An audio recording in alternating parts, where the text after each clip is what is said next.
Magandang araw mga kaibigan. Pag-usapan pa rin natin ngayon yung viral video ni Pangulong Marcos Jr. na habang nag-i-speech siya in front of the families of slain soldiers, kitang-kita na dumudugo ang kanyang gums.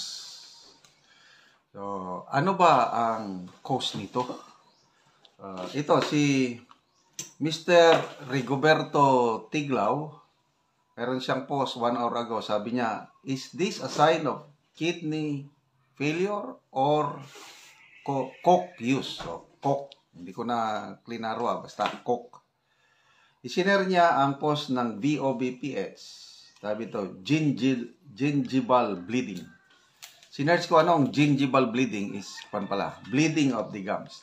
Okay. Sa mga hindi pa nakapanood, pakita ko lang yung pagdurugo ng gums ng Pangulo habang nag-speech. Then, i-discuss natin, ano ba talaga ang dahilan? Bakit dumurugo ang gums ng isang tao? Okay. Ay kailangan ang ating pangako sa kanila. Yan wala pang dugo. Malinis pa. Pang mangyari, ang inyong mga pamilya ay aalagaan natin, hindi po namin pababayaan. Sabi nila sa akin, masyado kasi mahaba ang proseso, mahaba ang komplikado mga documentary requirements at kung ano-ano. Ay ako hindi siguro tama yan. Dahil bakit naman mahaharang ang ating ibinibigay na tulong sa mga pamilya ng mga nasawi? Bakit mahaharang? Dahil maraming masyadong... nagsisimula nang nagdurugo. Maraming masyadong proseso. Ang punot dulo ay nagiging matagal dugo na yun, Nagiging masyadong matagal ang pagbigay ng mga benepisyo na ito. Kaya ang aming ginawa ay sabi ko, kami na, tayo na ang magbuo ng mga dokumento.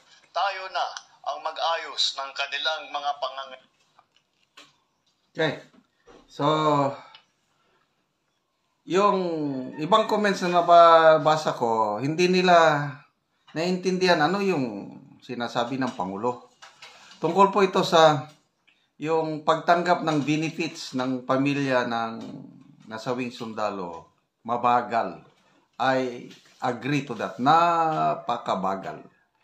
At mabuti, napansin ng AAP leadership at aayusin na nila na huwag na nilang pahirapan yung pamilya ng mga nasawing sundalo. Daming mga rikititos. Marami pang nabibiktima ng mga byuda na namatay ang sundalo, yung misis, kapapalo up dyan sa kampo sa Cabaginaldo, nabibiktima, pinagsasamantalaan. At ito, magandang ginawa ito ng Armed Forces na nakarating na sa atensyon ng Pangulo na paapurahin,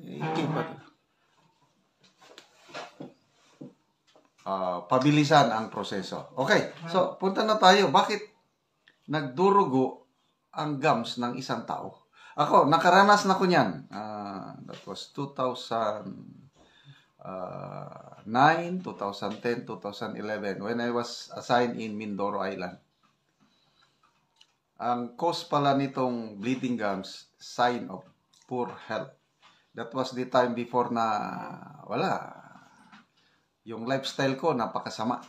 Yung kain ako kung anong masasarap na pagkain, walang exercise, konting ulan lang, nagkakasipon, nagkakaubo, matagal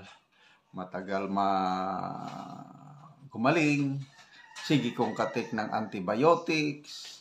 So, ngayon, nung nagka-pandemic, na-search ko na sign of poor health pala yung bleeding gums. Kaya, sinunod ko na yung mga payo para magkaroon ng malakas na immune system, exercise, healthy food.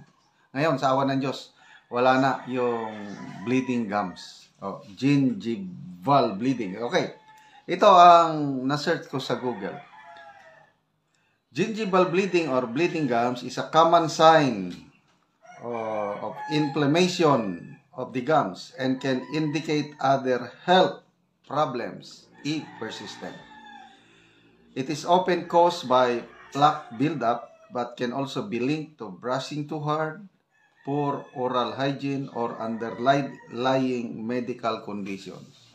Underlying yung mas malalim na dahilan. Okay. So, ito, periodontitis. Ito yung underlying condition niya. If gingivitis is left untreated, it can progress to periodontitis, a more severe form of gum disease that can cause bone loss, tooth loss, or leading to bleeding. Okay. Other medical conditions, hormonal changes, fluctuations in hormones, especially during pregnancy, puberty, sa mga babae naman. Vitamin deficiencies, vitamin C, blood disorder. Ito, kung mayroon kang bleeding gums, posible na connected ito sa blood disorder. Okay. Conditions like leukemia or platelet disorders can lead to increased bleeding, including from the gums. Diabetes, yun. Poorly controlled diabetes can increase the risk of gum disease and bleeding. Trauma, injury or trauma to the gums can cause bleeding. Smoking damages gum tissue and increase the risk of gum disease and bleeding. So, yun po ang na-search ko dito. Sana maliit na problema lang ito. Kasi kailangan natin ng isang pangulo na mentally, physically, spiritually fit. So, ito na, connected na ito sa napansin ni Dr. Gary C. I think 2 weeks ago, yung nagsasalita ang Pangulo, kitang-kita ni Dr. Gary C. na namamaga ang mukha ng Pangulo, discoloration of skin, teary eyes, hinihingal. So, sabi ni Dr. Gary C. is sign of poor health. So, ito, additional sign. Kasi nga, in a public gathering, kitang-kita na nagdurugo ang gums ng Pangulo. Sana maayos nila ito kagad. Okay, mga kaibigan.